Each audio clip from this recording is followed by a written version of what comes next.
नमस्कार मित्रांनो, मराठी बोली या चॅनलमध्ये तुम्हा सगळ्यांचं स्वागत आहे. तर आज आपण बाई तुझा आशीर्वाद या मालिकेचा आजचा 19 जूनचा भाग खूपच धमाकेदार झालेला बघणार आहोत. कारण आजच्या भागामध्ये धोंडी अण्णांनी सुली आणि दत्त्याच्या नाकावर टिचून सगळ्या गावासमोर आता अवनी आणि राजाचं पुन्हा लग्न लावताच अवनीने आता दांगटांची सून होऊन सुलीच्या नाकावर टिचून कसा उखाणा घेतला हे सगळं आपल्याला बघायला मिळणार आहे. तर आजच्या भागामध्ये सुरुवातीलाच आता अवनी स्टेजवरती आलेली असते. दोघांनी आता गळ्यात हार घातलेले असतात. तेव्हा धोंडे यांना अनाउन्समेंट करू लागतात, चला माझ्या सुनेचं आगमन झालेलं आहे. आता लोकांच्या नजरा फक्त माझ्या सुनेवरती असायला पाहिजे, हो की नाही कावळीने. आता या सुलीचं आणि दत्त्याचं थोबाड अगदी पडलेलं असतं, अगदी बघण्यासारखं झालेलं असतं. पण धोंडी अण्णांचा हॅपीनेस असा फुल वाहत असतो. त्याच वेळेस आता लगेच धोंडी अण्णा म्हणू लागतात, हे बघा आता समद्या लोकांनी गोडाधोडाचं खायचं, पोट फुगेपर्यंत जेवायचं, जोडप्याला आशीर्वाद द्यायचा आणि मगच कार्यक्रमातनं सुटायचं. लक्षात येतंय ना. पण यशोदादाला मात्र वाईट वाटतं. तो आता अवनीकडे एकटक बघू लागतो. त्याच वेळेस आता लगेच धन्या म्हणू लागतो, एक मिनिट अण्णा इकडे द्या माझ्याकडे. धन्या आता माईक घेतो आणि म्हणू लागतो, वहिनी आता तुम्ही ना मस्त उखाणा घ्या, चला पटकन सगळे ऐकतायत तुमचा उखाणा, चला चला. त्यावर लगेच राजा म्हणू लागतो, धन्या अरे आत्ता कशाला उखाणा, नाही नको नंतर. त्यावर धन्या म्हणू लागतो, राजा दादा अरे घरात गृहप्रवेश करतानाही तू असंच म्हणाला होता, मग प्लीज आत्ता घेऊ दे ना उखाणा, आम्हाला समद्यांना ऐकायचं आहे, घ्या ना वहिनी. आता लगेच अवनी राजाकडे बघू लागते. राजाला आता काय करावं काही सुचत नाही. त्याच वेळेस आता लगेच धोंड्यांना म्हणू लागतात, घे ना सुनबाई छान असा उखाणा घे. तेवढ्यात लगेच आता सुली निघालेली असते. तेव्हा धोंड्यांना म्हणू लागतात, सुले सुले थांब, अगं कुठे निघालीस तू, अगं अजून तुला आशीर्वाद द्यायचा आहे, जोडप्याला गोडधोड जेवायचं आहे, एवढ्या लवकर जाऊ नको कावळीने, अगं थांब थांब जस्ट वेट, आता सुनबाई उखाणा घेते ना, ऐकून घे. आता लगेच सुली आणि दत्त्या मात्र खूप भडकलेले असतात. त्याच वेळेस आता अवनी माईक हातात घेते. तेव्हा धन्या पाण्यात तिला फोर्स करू लागतात, घ्या वहिनी मस्त असा उखाणा घ्या. अवनीनेही आता या सुलू आत्याच्या नाकावर टिचून उखाणा घेतलेलं असतं. अवनी आता लगेच उखाणा घेऊ लागते. पुसले सारे शाप, भरले सारे ऋण आणि धनराजरावांचं नाव घेते मी दांगटांची सून. आता मात्र समदेजण जोरजोरात टाळ्या वाजू लागतात. तेव्हा लगेच धोंड्यांना तर मस्त डान्सिंग लाइटिंग डान्स सुरू करतात. आता लगेच राजा म्हणू लागतो, अण्णा अण्णा जरा शांत व्हा. त्याच वेळेस आता अण्णा म्हणू लागतात, नमे नमे तू काजळ लावलंय ना, लवकरात लवकर माझ्या सुनेला काजळ लाव. कसं आहे ना, कावळीनीची दृष्ट लागायला नको. आता नमी पटकन आपल्या डोळ्याचं काजळ काढते आणि अवनीच्या कानाला लावते. त्याच वेळेस धोंड्यांना म्हणू लागतात, आता सुलीचा शाप पुसला गेलेला आहे, माझ्या घरात लक्ष्मीचा गृहप्रवेश झालेला आहे आणि आता काही कावळीनीची नजर माझ्या सुनेला लागणारच नाही, कारण माझ्या सुनेने माझ्या राजाचा उखाणा घेतलेला आहे, हो की नाही. आता मात्र ही सुली अशी थैथै नाचायला लागलेली असते. तिची तळपायची आग अशी मस्तकाला गेलेली असते. धोंड्यांना जोर जोरात नाचत असतात. तेवढ्यात लगेच आता धोंड्यांना म्हणू लागतात, एक मिनिट एक मिनिट, ते जेवल्याशिवाय जाऊ नको. ते म्हणतात ना, विश इज द फूड आणि नो लुडबुड, मध्ये लुडबुड करायची नाही, इथेच थांबायचं आणि फक्त बघत राहायचं. हे बघा आता मी ना एक फॉर्मॅलिटीज पूर्ण करणार आहे. समद्या गाववाल्यांनी ऐका, माझ्या राजाचं माझ्या सुनबाईवरती लई प्रेम आहे, पण कसं आहे ना, गरीब आणि श्रीमंती या दोन्ही गोष्टीमध्ये आल्या ना, मग कसं आहे श्रीमंतांचं टेटस खराब होतं गरीब मुलाशी लग्न करायचं म्हटल्यावर. म्हणून घरच्यांनी विरोध केला आणि मग नाईलाजाने त्या दोघांना पळून जाऊन लग्न करावं लागलं. पण दोघांचं एकमेकावरती खूप प्रेम आहे आणि आपण हे लग्न बघितलं नाही, म्हणूनच आज आपण इथे सगळ्यांसमोर विधिवत लग्नाचे विधी पार पाडणार आहोत. आता मात्र राजा आणि अवनीला धक्का बसतो.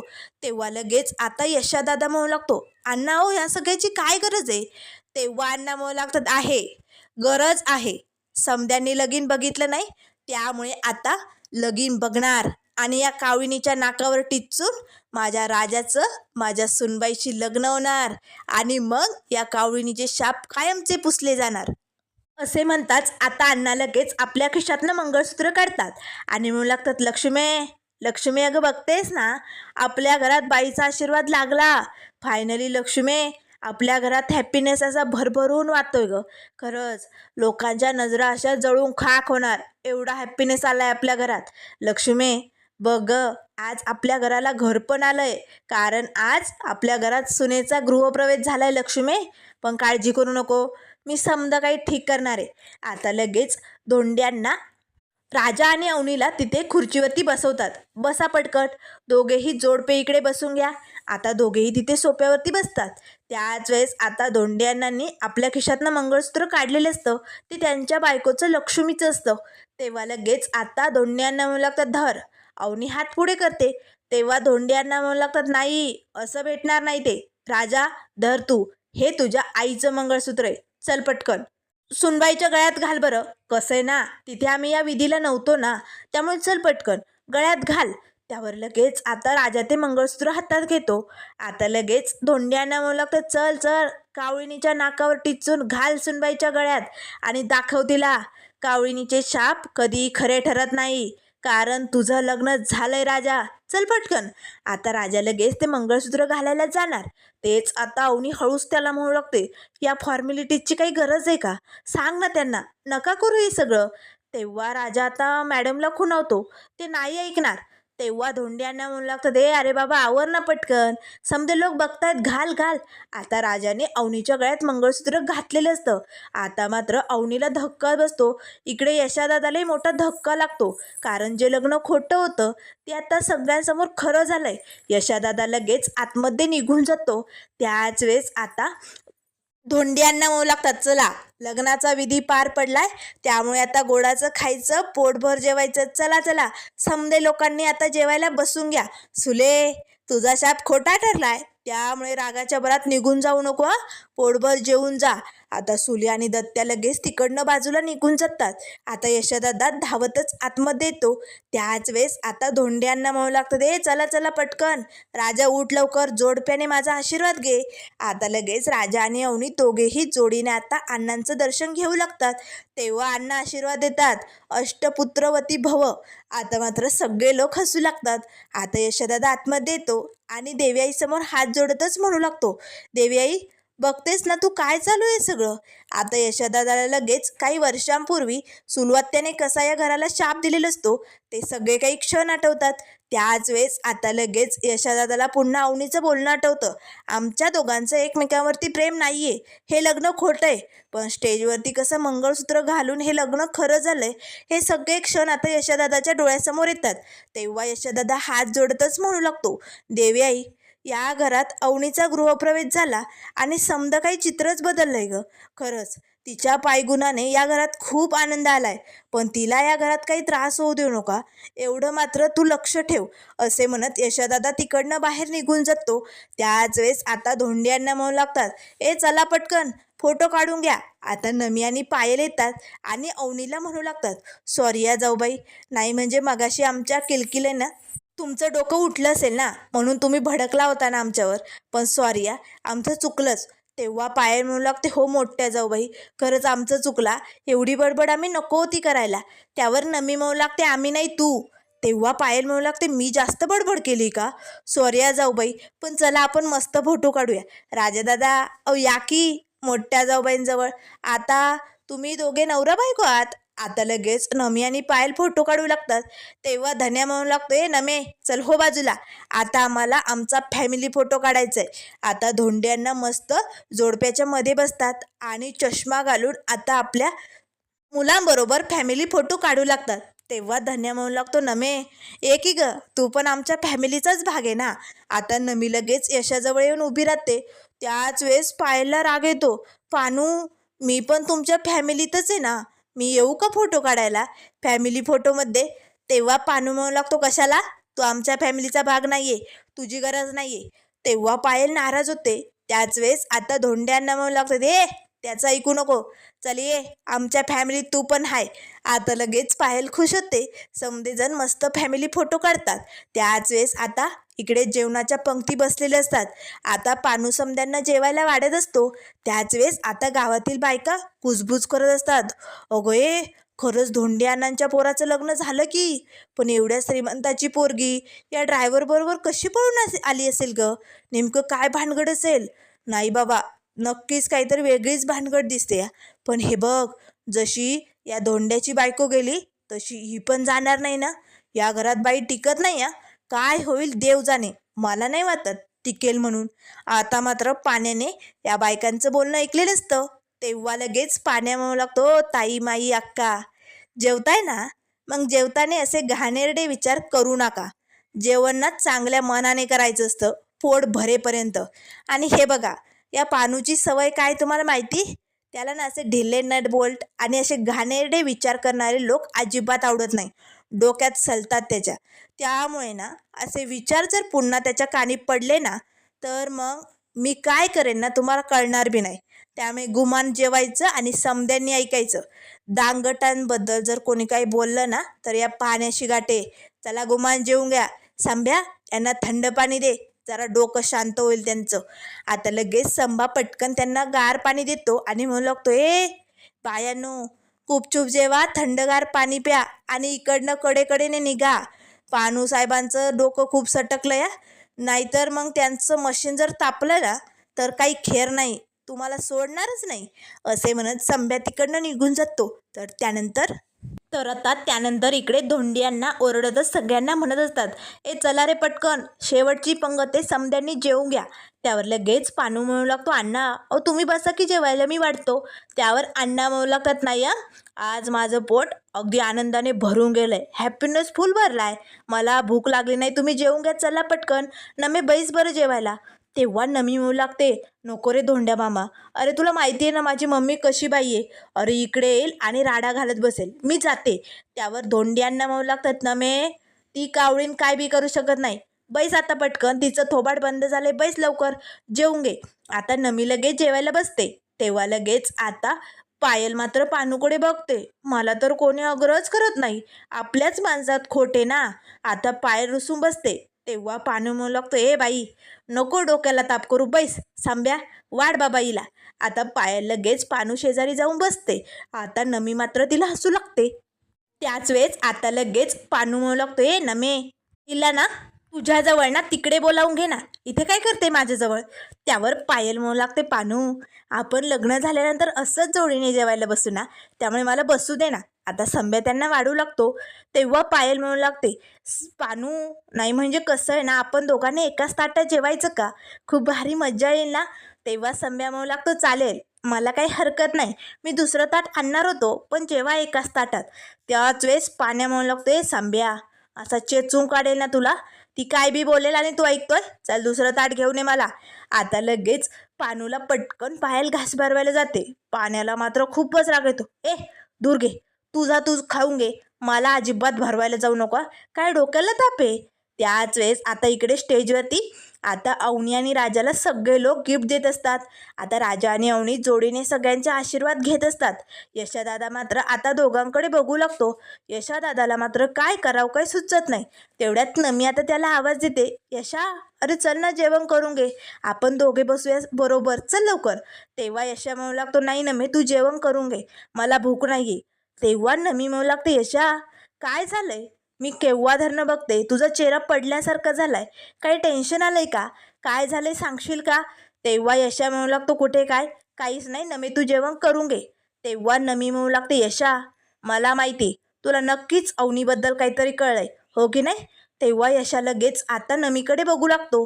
तेव्हा नमी म्हणू लागते, साहजिकच रे, आता त्यांचं लग्न आधीच झालंय ना, खरं तर त्यांच्या जागेवरती आपण होतो ना, मलाही वाईट वाटतंय रे, जे तुला वाटतंय ना तेच मला वाटतंय, त्यामुळे प्लीज आता नाराज होऊ नको, चल जेवण करून घे. तेव्हा यशदादा म्हणू लागतो, नमे तुला कळत नाही, माझ्या मनात असं काही बी नाही आहे, तू जेवण करून घे. त्याच वेळेस आता लगेच यशदादाचं लक्ष अवनी आणि राजाकडे जातं. त्याच वेळेस धने आता त्या दोघांना जेवणासाठी घेऊन येतो.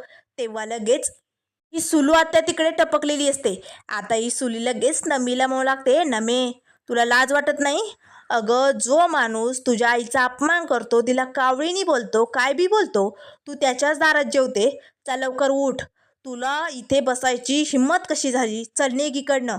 त्यावर लगेच नमी म्हणू लागते, मम्मी तू माझ्यावरती काय ओरडते आणि मला का उठवते जेवणाच्या ताट्यावरनं, तिकडे जाऊन बघ, तुझा तो भाऊ दत्त्या मामा कसा गबागबा जेवतोय कोपऱ्यात.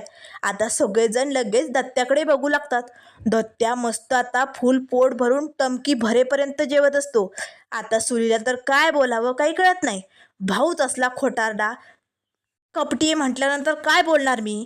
त्याच वेळेस आता धोंड्यांना म्हणू लागतात, सुले अगं नको राग धरू, तुझा शाप पुसला गेलाय ना सुले, घे की पोटभर जेवून. एखाद दिवस राग बाजूला ठेवून जेवलं तर काय बिघडणार आहे, घे जेवण करून. कारण आता तुझा शाप खोटा ठरलाय आणि बाईचा आशीर्वाद खरा लागलाय बरं का. त्यावर लगेच आता सुली म्हणू लागते, धोंड्या सुली जो शाप देते ना तो कधी बी खोटा ठरत नाही. सून आणली घरात पण ती नांदवणं सोपं नाहीये. तुझी सून नांदली तर पाहिजे. त्यावर लगेच आता धोंड्यांना म्हणू लागतं, दे सुले कावळीने नांदणार माझी सून 7 जन्म नांदणार, पण तू मात्र पुढच्या जन्मात नसशील ग. तू एवढ्याच जन्मात असशील शाप देण्यापुरती, पण पुढचे 6 जन्म तू माझ्या सुनेचा संसार नाही बघू शकणार. चल निघ, माझी सून नांदणार नाही म्हणे, चल हा तिकडनं. आता सुली लगेच रागाच्या भरात तिकडनं निघून जाते. त्याच वेळेस आता धोंड्यांना म्हणू लागते, दे पाण्या, अरे तुझ्या दत्त्या मामाची नाही सॉरी काकाची, त्याची तर खातिरदारी करायचीच राहिली. अगं चल की पटकन, चल नमे चल. आता समदेजण लगेच या दत्त्याजवळ येतात. तेव्हा संभ्या म्हणू लागतो, दत्त्या काका काही हवंय का. तेव्हा दत्ता काका म्हणू लागतो, हो लाडू हवाय मला, आणखी पटकन. त्याच वेळेस आता धोंड्यांना लाडवाचं ताटच घेऊन येतात. ए पानू, त्याच्या हातातलं ताट घे रे. दत्त्या तुला तोंड गोड करायचंय ना, लाडू खायचाय ना. अरे काय बोलत होतं दात पुढे करून. तुझ्या घरात सून येणारच नाही, ती टिकणारच नाही. मग आली की नाही माझ्या घरात सून, घे घे तोंड गोड कर. आता एक एक करून हा धोंड्यांना मात्र दत्त्याच्या तोंडात लाडू कोंबत असतात. पाण्याने संब्याने त्याला पकडून ठेवलेलं असतं. दत्त्याला काय करावं काही सुचत नाही. कसा बसा त्यांच्या तावडीतनं तो तिकडनं पळून जातो. समदेजण त्यांना हसू लागतात. त्याच वेळेस आता धन्या मात्र या जोडीला जेवणासाठी घेऊन येतो. तेव्हा धोंड्यांना म्हणू लागतं, चला चला जोडप्याने जेवायला बसायचं, मस्त ताट सजवलंय आणि मी या दोघांना वाढणारा, चला चला. आता धोंड्यांना स्वतः आपल्या सुनबाईला आणि राजाला वाढू लागतात. आता अवनी मात्र धोंड्यांनाकडे बघत असते. त्याच वेळेस आता राजाने पटकन लाडू उचलला आणि आपल्या तोंडात घालणार. तेच पायल आणि नमी ओरडतात, काय झालंय तुमचं. अहो राजा भाऊजी, आता तुमचं लग्न झालंय, पहिला घास भरवा की बायकोला. तेव्हा धोंड्यांना म्हणू लागतात, भरव भरव राजा, काळजी करू नको, बिंदास बायकोला भरव. आता राजा लगेच अवनीला घास भरवतो. समदेजण जोरजोरात टाळ्या वाजवू लागतात. यशोदादाला मात्र वाईट वाटतं. आता यशोदादा रागानेच राजाकडे बघत असतो. तर त्यानंतर इकडे आता सुली घरी आलेली असते, पण खूपच रागाने तापलेली असते. तेवढ्यात ढेकर देत आता हा दत्त्या घरात येतो. तेव्हा सुली म्हणू लागते, काय रे दत्त्या, मग कसं होतं जेवण, बुंदी कशी होती, लाडू कसे होते सांग ना. त्यावर दत्त्या लय खुश असतो, दाबून जेवलेलं असतो ना. तेव्हा दत्त्या म्हणू लागतो, सुले अगं काय सांगू तुला, कसलं भारी जेवण झालतं, 4 माणसांचं जेवलोय मी, लय दाबून पोट भरलंय. आता मात्र सुली म्हणू लागते, हो मग घरी घेऊन यायचं की ताट माझ्यासाठी. तेव्हा दत्त्या म्हणू लागतो, सुले अगं आधी बोलली असती तर मी संब्याकडनं समद घेऊन आलो असतं की, पण आता तो संब्या देणार नाही ना परत गेल्यानंतर. त्यावर सुली म्हणू लागते, दत्त्या एवढा निर्लज्ज कधीपासून झाला रे तू, अरे लाज नाही वाटत. अरे ज्या घरात आपला एवढा अपमान केला त्या घरातलं जेवण जेवतो तू. त्यावर दत्त्या म्हणू लागतो, सुले अगं पण समदं गाव जेवत होतं, मग मी जेवलो काय नाही जेवलो काय काय फरक पडणार आहे. आता जर त्याच्या घरात सून आली ना. त्यावर लगेच सुली म्हणू लागते, नाही, ज्या घरात आपला हिस्सा आपल्याला भेटला नाही, ज्या भावाने आपला हिस्सा गिळला, त्याच्या घरातलं पाणीसुद्धा आपण प्यायचं नाही. त्याच्या घरात सून आली म्हणून लय माज दाखवायला येतो धोंड्या, पण बघ त्याची सून टिकू द्यायची नाही. त्यावर दत्त्या म्हणू लागतो, सुले त्याची सून टिकू दे नाही टिकू दे, आपल्याला काय करायचंय घेणं देणं. त्यावर लगेच आता सुली म्हणू लागते, नाही दत्त्या, काय बी झालं तरी माझा शाप मी मोडू देणार नाही. त्याची सून इकडनं कशी पळून लावायची ना हे मला चांगलंच माहिती आहे. तेव्हा दत्त्या म्हणू लागतो, सुले तू नेमकं काय करणार आहे. आता सुली लगेच महेशला फोन लावते. महेश आता फोन उचलतो. तेव्हा सुली म्हणू लागते, चंद्रकांत देशमानेच बोलतायत ना. त्यावर महेश म्हणू लागते, मी त्यांचा मुलगा महेश आहे, काय काम आहे, कोण आहे. त्यावर सुली म्हणू लागते, अहो इकडे तुमची बहीण पळून त्या ड्रायव्हरशी लग्न काय करते, तुम्ही हातावर हात धरून बघत काय बसलाय. अहो त्या ड्रायव्हरच्या बापाने समद्या लोकांना नाकावर टिचून मोठं रिसेप्शन दिलंय. अहो तुमची पोरगी थाटामाटात घरात आणली, समद्या लोकांना माईकमध्ये सांगतायत चंद्रकांत देशमानेंची पोरगी आमची सून झाली, आणि तुम्ही हातावर हात धरून बसलायत. त्यावर महेश म्हणू लागतो, ओ तुम्ही आम्हाला कशाला सांगताय, ती आमची आता कोणी नाहीये, मेली अवनी आमच्यासाठी, तिचा आणि आमचा संबंध काही नाहीये, ती तिकडे काहीही करू, आम्हाला त्याच्याशी घेणं देणं नाहीये. त्यावर लगेच आता सुली म्हणू लागते, अहो असं कितीही बोललं, वरवर काय बी म्हटलं ना, तरी पाण्यात काठी आदळे ना पाणी आपल्याच अंगावर उडतं हो. आता शेवटी कितीही नाही झालं तरी एकुलती एक बहीण आहे तुमची, आणि आता शेवटी तुमचंच नाव खराब होणार ना. त्यामुळे मी सांगते ते ऐका, तुमच्या पोरीला तुम्ही घरी घेऊन जा हो. इकडे लय बेहाल होतील तिचे, हाल हाल बघवणार नाही. त्यावर महेश म्हणू लागतो, काय बी होऊ दे, तिने निर्णय घेतलाय ना, तिचं ती बघून घेईल, आम्हाला त्याच्याशी काहीही घेणं देणं नाहीये. तेव्हा सुली म्हणू लागते, असं कसं चालेल, एकुलती एक बहीण आहे हो तुमची, आणि तुम्ही जर म्हणत असाल तर मी सगळा बंदोबस्त करते तिला इकडनं तुमच्याकडे पाठवण्याचा. फक्त तुम्ही तिला घरात घ्यायचा एकदा विचार करा. बघा या दांगटांच्या नाकावर टिचून तिला इकडने पाठवण्याची सोय करेन ही सुली. विचार करा आणि सांगा, मी तुम्हाला रिसेप्शनचे फोटो पाठवते. असे म्हणतात सुलीने आता महेशला समदे फोटो पाठवलेले असतात. आता हे फोटो बघून महेश भडकलेला असतो. त्याच वेळेस दत्त्या म्हणू लागतो, सुले अगं हे समद करायची काय गरज आहे, का तू एवढ्या कुटाण्या खोरा लोकांबरोबर उगच डोकं लावायली. त्यावर सुली म्हणू लागते, नाही दत्त्या, जसा शाप लागतो ना घराला, तसाच आशीर्वादही फळतो हा. आणि या जर सुनेचा आशीर्वाद फळला तर या धोंड्याच्या घराची भरभराट होणार, त्याचं हे एकत्रित कुटुंब असं मोठं होणार, आणि आपल्याला याचं घरात अशी भरभराट होऊ द्यायची नाही आहे. याचं घर तोडायचं आहे आपल्याला, आणि म्हणूनच या सुनेला टिकू द्यायचं नाही, कारण पुन्हा एकदा ही कुदळ त्याच्या घरावरती मारून मी माझा शाप खरा करणार आहे. आता बघच, मी त्याच्या सुनेला इकडनं हकलवणार. तर इकडे आता समदावरलेलं असतं. अण्णांनी मात्र आपलं औषध म्हणजे दारू घेतलेली असते. अण्णा दारूच्या नशेत मस्त डान्स करत असतात. पाण्या, पायल, नमी सगळेजण धन्या मज्जा घेत असतात. राजा मात्र टेन्शनमध्ये उभा असतो. यशादादा त्याकडे एकटक रागाने बघत असतो. त्याच वेळेस आता यांचा धिंगाणा ऐकून यशादादा राग येतो. यशादादा आता पायलला आणि नमीला तिकडनं हकलून देतो. आता मात्र पाण्याला वाटतं की या दोघींना मुद्दामूच आता रागाच्या भरात याने चेष्टा करून हकलवलंय. तेव्हा पानू म्हणू लागतो, यशादादा भारी ॲक्टिंग जमली की. तेव्हा यशादादा ओरडतच म्हणू लागतो, ए चल निघात मध्ये, आवरून घे, तयारी करून घे, आणि धन्या तुला कॉलेजला जायचं असेल ना, चल निघातमध्ये. आता लगेच यशादादा ते दोघेही आतमध्ये जाताच राजाबरोबर बोलायला येणार. तेच आता दारूच्या नशेत फुल टांगटिंग असलेले अण्णा आता लगेच यशाजवळ येतात. यशा बाजूला हो, मला राजाशी बोलायचंय. राजा तुले भारी दिसत होता, अगदी मन भरून तुझ्याकडे बघावंसं वाटत होतं. आता लगेच यशादादा म्हणू लागतो, अण्णा अण्णा तुम्हाला काही सुचत नाही हो, प्लीज अण्णा तुम्ही जेवण करून घ्या, चला बरं 2 घास खाऊन घ्या. तेव्हा अण्णा म्हणू लागतात, नाही आनंद पोटात मावेन असं झालोय, पोट फुल भरलंय रे, मला नकोय जेवायला. त्याच वेळेस यशोदादा अण्णांना तिकडनं घेऊन जातो. तेव्हा आता राजा मनाशीच म्हणू लागतो, अवनी मॅडम लाख लाख थँक्यू तुम्हाला, खरंच आज तुम्ही बाहेर आलात आणि दांगटांची अब्रू वाचवली. खरंच देव्याई तुमचं भलं करो, एवढीच प्रार्थना करतो मी. तर इकडे आता रूममध्ये अवनी त्या मंगळसूत्राकडे बघत असते. तिला मात्र खूप टेन्शन आलेलं असतं. तर त्यानंतर मित्रांनो पुढील भागामध्ये आपल्याला बघायला मिळणार आहे. इथे आता अवनी राजाला म्हणू लागते, राजा उद्या सकाळीच मला तुला हॉस्टेलला पोच करायचे, मी आता तुझी बायको म्हणून या घरात जास्त काळ राहू शकत नाहीये. तेव्हा राजा म्हणू लागतो, मॅडम पण असं सकाळी आपण नाही निघून जाऊ शकत, प्लीज ऐका ना. पण आता अवनी काही ऐकायला तयार नसते. अवनीने आपली बॅग उचललेली असते. पहाटे सगळेजण झोपात असतानाच अवनी ते मंगळसूत्र काढते आणि राजाच्या हातात टेकवते. राजा हे घे तुझं मंगळसूत्र, मी निघते आता. अवनी आता बॅग घेऊन आशीर्वाद घरातनं बाहेर पाऊल टाकते. आता राजाला काय करावं काय सुचत नाही. राजा लगेच पाण्या धन्याला उठवतोय, उठा, अरे वहिनी तुमची. त्याच वेळेस आता हे सगळे दांगट मिळून अवनीला थांबवणार का, पुढे काय काय होणार.